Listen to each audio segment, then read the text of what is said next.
देखिए, सैकड़ों वर्षों से देश के निवासियों की, विशेष करके बहुसंख्यक हिंदुओं की मांग चली आ रही है कि गाय को पशु सूची से हटाकर उनको माता के रूप में सम्मान दिया जाए। दुर्भाग्य की बात है कि सरकारें 78 साल की आज़ादी के बाद भी आज़ादी के पहले से चली आ रही हमारी इस मांग को अभी तक स्वीकार नहीं किया है। इसीलिए गौ माता के प्राण और उनकी प्रतिष्ठा की रक्षा के लिए भारत के लोगों को आंदोलन आरंभ करना पड़ा। हमें प्रसन्नता है कि गौ प्रतिष्ठा आंदोलन के आरंभ हो जाने के बाद भारत देश के एक प्रदेश महाराष्ट्र में गौ माता को राज्य माता के रूप में प्रतिष्ठा प्रदान किया, लेकिन अभी भी दूसरे प्रदेश इस बारे में आगे नहीं आ रहे हैं। इसीलिए सभी प्रदेशों में समान रूप से गौ माता की चर्चा को और उनके आंदोलन को आगे बढ़ाने के लिए हमने ये निर्णय लिया कि भारत के सभी प्रदेशों में जाकर गौ प्रतिष्ठा ध्वज की स्थापना हम करें। इसके लिए अयोध्या जी से आरंभ कर लगभग 25 प्रदेशों में गौ प्रतिष्ठा ध्वज की स्थापना करते हुए आज हम आपके चंडीगढ़ आए हैं। क्योंकि ये चंडीगढ़ क्षेत्र पंजाब, हरियाणा और स्वयं चंडीगढ़ तीनों की राजधानी है, इसलिए यहाँ पर एक साथ 3 गौ प्रतिष्ठा ध्वजों की स्थापना की गई है।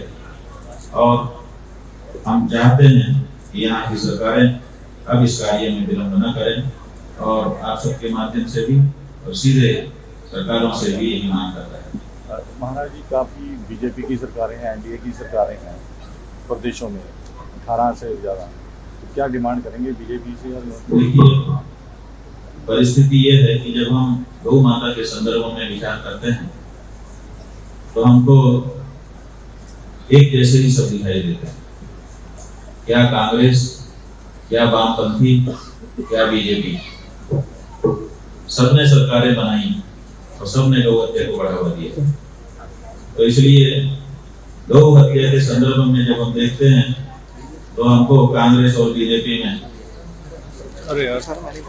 कोई ऐसा अंतर नहीं दिखाई देता कि हम इनको अलग समझें, बल्कि अगर अंतर देखना ही है तो ये जरूर दिखता है कि कांग्रेस के समय में भी गौ हत्या हो रही थी, लेकिन विश्व में दूसरे नंबर पर लाने का श्रेय तो बीजेपी को ही गया। तो क्या कहेंगे इसमें? यूपी में ही सेल्टर हाउस ज्यादा बने हुए। और भाई, हम तो यात्रा लेकर के जब अरुणाचल प्रदेश गए तो वहाँ अरुणाचल प्रदेश के स्टूडेंट यूनियन के लड़के सामने आए। उन्होंने कहा, शंकराचार्य जी, आपका हम अरुणाचल में स्वागत करेंगे, आप गाय की हत्या रोकने के लिए आ रहे हैं, लेकिन जिस यूपी से होकर के आप आ रहे हैं पहले वहां तो बंद करवाइए, उसके बाद हमारे यहाँ आइए। तो हमने कहा कि आप ये झूठ कह रहे हो, यूपी में तो गोरक्षपीठाधीश्वर हमारे मुख्यमंत्री हैं, वहां कैसे गौ हत्या हो सकती है? उन्होंने कहा तो आप आंकड़े देख लीजिए इंटरनेट पर जाकर, तो भारत सरकार के आंकड़े देख लीजिए। और उन्होंने जो लिंक भेजे और हम लोगों ने स्वयं से भी जब अनुसंधान किया तो पाया कि उत्तर प्रदेश से तो बहुत ज्यादा गोमांस का निर्यात हो रहा है। तो ये दुख की बात है, जनता के बीच में एक अलग छवि रखी गई है और हकीकत कुछ अलग ही है। तो क्या योगी जी से मिलेंगे आप? नहीं, हम क्या मिलेंगे? हमारे यहाँ तो धर्मशास्त्र कहता है कि गौ हत्यारे का मुंह भी नहीं देखना चाहिए, तो हम अपनी बात वहां तक भेज रहे हैं। मिलने का हमारे मन में कोई उत्साह नहीं। पंजाब आप आए हैं, पंजाब की गवर्नमेंट है इधर, उधर बीजेपी की फिर हरियाणा में है, क्या उनको भी आप मिलेंगे या अपील करेंगे? भाई, हर सरकार को हम अपील कर रहे हैं। हम देश के बहुसंख्यक लोगों की भावना को आप स्वर दीजिए, और नहीं देंगे तो फिर हमको आपके लिए वोट देने में अब संकोच होगा। ये हम साफ कहते हैं। मोदी जी से आपकी चर्चा होगी इस बारे में? मोदी जी हमको उपलब्ध होते तो चर्चा हम करते, वो हमको उपलब्ध नहीं, इसलिए हम अपनी बात आप सबके माध्यम से ही उन तक पहुंचा रहे हैं। ऐसा तो अभी आप मुकेश अंबानी की बेटे की शादी में भी उनको आपने आशीर्वाद दिया, आप कह रहे हैं मोदी जी की शादी में तो अंबानी जी के बेटे के विवाह में आशीर्वाद समारोह हो रहा था। वो हमारे पास नहीं आए थे, वो अंबानी के पास गए हुए थे। हमारे पास आते तब हम बात करते, और फिर आशीर्वाद समारोह में हम अगर गाय की बात लेकर के बैठ जाते तो ये कैसे उपयुक्त होता। पर बीजेपी तो हमेशा सकते हैं आप, आपको कौन सा मना कर रहा है? अच्छा, आप दिलवा दो सर, हम आपसे कह रहे हैं, हमने उनसे जब से वो प्रधानमंत्री बने हैं 2014 से कई बार समय मांगा, गंगा के लिए समय मांगा, गाय के लिए समय मांगा, उन्होंने कभी समय नहीं दिया।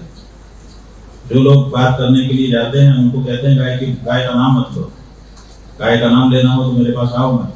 मोदी जी कहते हैं जी, कैसे बात करें उनसे? हाँ जी, आप लोग समझते हो ना, हम लोग जो हकीकत देख रहे हैं वो कुछ अलग ही है।